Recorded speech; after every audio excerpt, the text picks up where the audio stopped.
Day 4. The Labyrinth of the End.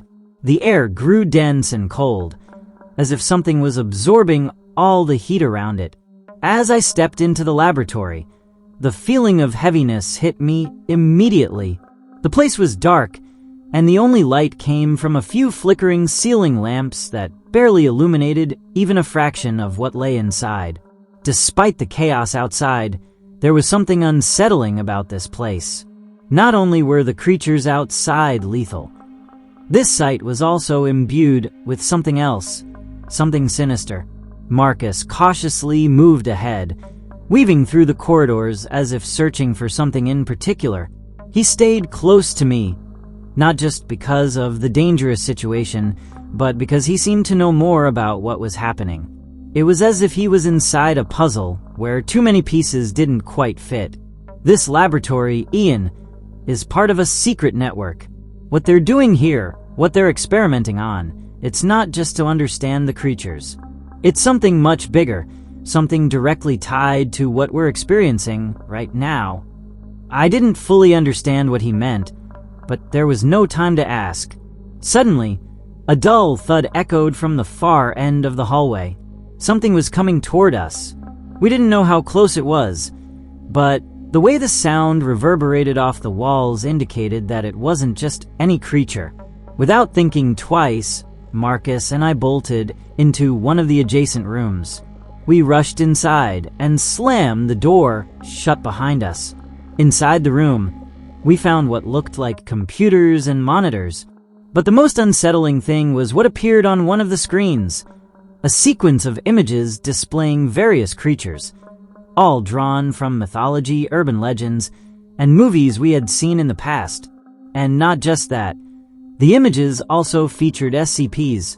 These monsters didn't just exist. They were being observed, studied, and in some cases controlled.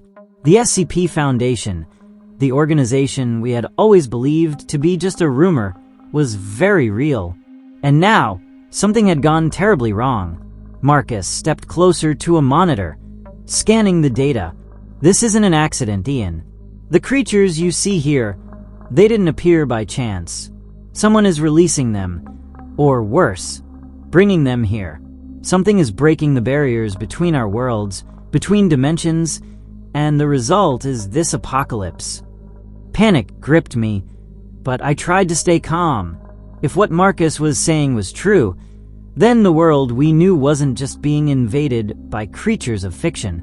We were facing some kind of dimensional collapse, where the boundaries between universes were crumbling, dragging all horrors imaginable into our reality.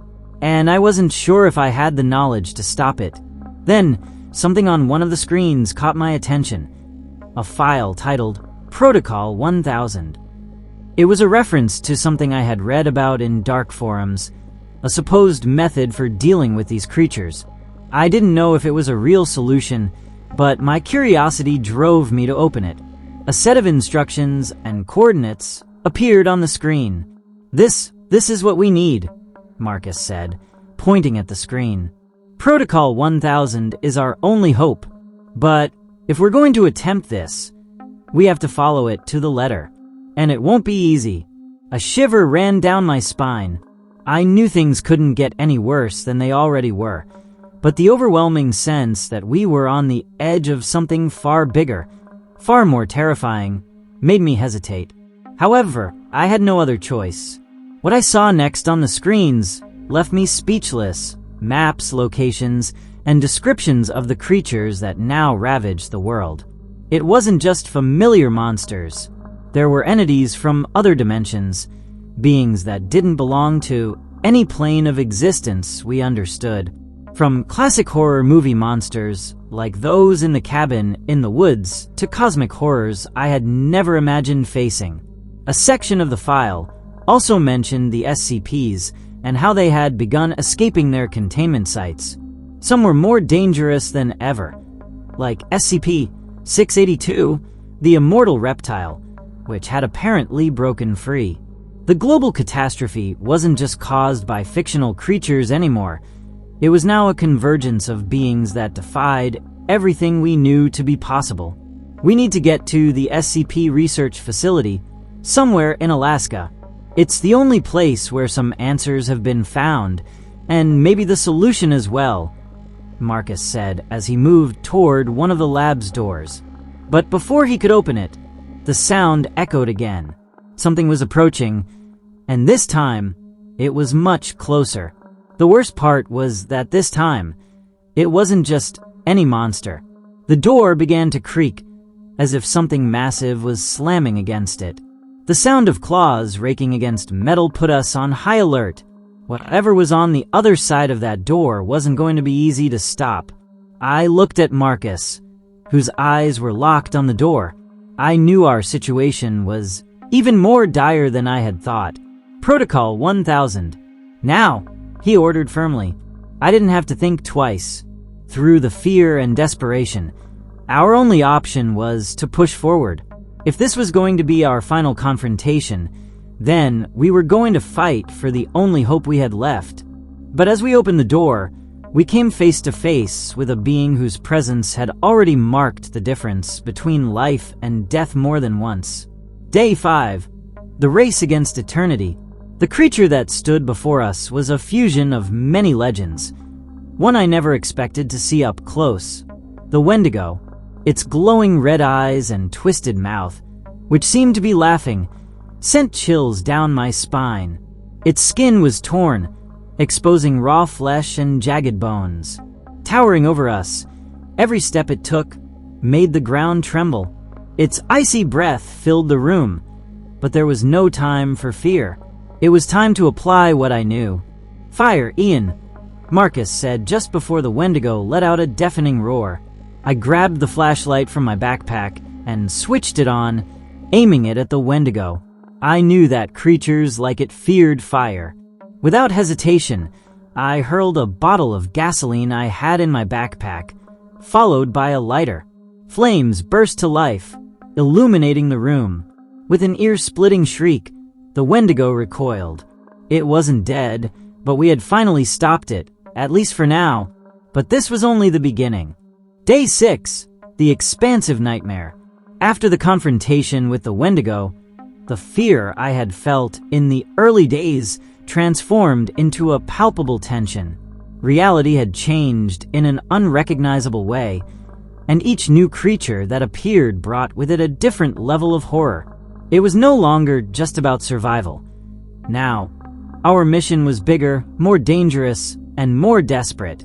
The fire explosion had caused the Wendigo to retreat, but it was not the end.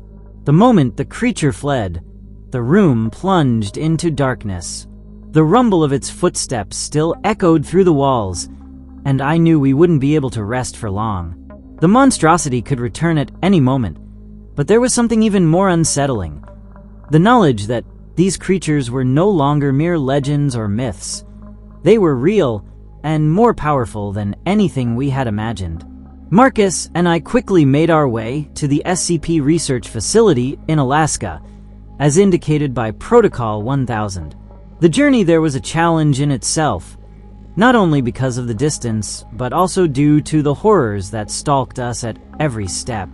Along the way, the cities were plunged into chaos.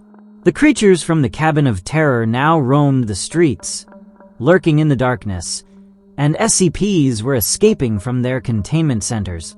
The world was no longer what we knew. As we got closer to our destination, the feeling that something even worse was approaching grew. The SCP Foundation, once a secret entity dealing with the most dangerous creatures in the world, now seemed completely overwhelmed. Reports indicated that the containment of beings such as SCP-682 and the feared SCP-049, the Plague Doctor, had failed, leading us to the inevitable conclusion. The monsters were above everything, and nothing could stop them. As we crossed the vast stretches of Alaska, the weather worsened. The snowstorm seemed to be just the prelude to what awaited us. I knew our only hope was to reach that research facility, where there were probably more answers and hopefully more resources. But we also knew that getting there wouldn't be easy. On the horizon, a huge figure loomed against the storm. The trees cracked under its passage, and its silhouette seemed to warp under the effect of the snow. I didn't need to look any closer to know it was one of those creatures that humanity had only known through books and movies. Its presence froze me to the bone. Is that real? I asked, unable to take my eyes off the rapidly approaching figure. Yes, Marcus replied in a grave tone. And this is just the beginning. Day 7. The shelter beneath the shadow. The creature I had seen was much larger than we expected. It seemed to be a mixture of several legends, a being composed of terror in its purest form. The kraken from ancient sea stories, with tentacles extending across the horizon and a face that seemed to merge with the clouds. It advanced toward us with a terrifying slowness. Every step it took made the ground tremble, and the pressure in the air felt as if the end of the world was about to happen. "What are we going to do?" I asked, but I didn't expect an answer. I knew there was nothing I could do at that moment. However, Marcus wasn't paralyzed by fear. He quickly turned around and pulled something from his backpack, a dark, metallic device with a red light flashing at its center. "This is part of Protocol 1000. If all goes well, we can use it to neutralize the creature and buy us some time."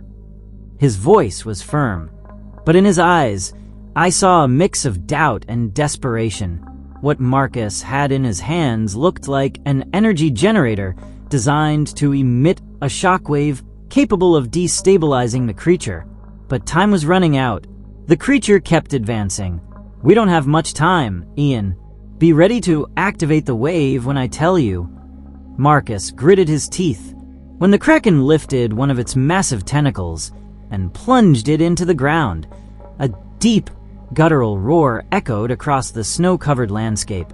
The impact was so strong that the earth seemed to twist. It was clear that creatures like the kraken were not only terrifying in appearance, but in their power. Marcus activated the generator, and the red light began to intensify. I prepared to trigger the containment mechanism, and with a loud hum, a vibrating energy wave spread through the atmosphere, reaching the creature. In an instant, the kraken recoiled, its tentacles writhing in fury, and a chilling scream echoed across the landscape. The monster, weakened by the wave, lost some of its strength, but it was not defeated. The creature began to regain its size, and its fury seemed even more destructive. We knew we couldn't keep up this fight for much longer. However, this time, the kraken was not alone. From the storm, a hooded figure appeared. It looked human, but its presence was unsettling, as if it did not belong to this world. It was one of the figures that appeared in the SCP Foundation reports, the Observer. This being, though human in appearance, seemed to be an entity that had existed at the edges of reality. "What is happening is irreversible," said the Observer, its voice resonating in my head in a strange way. It was as if it spoke through all dimensions at once. "This is only the beginning.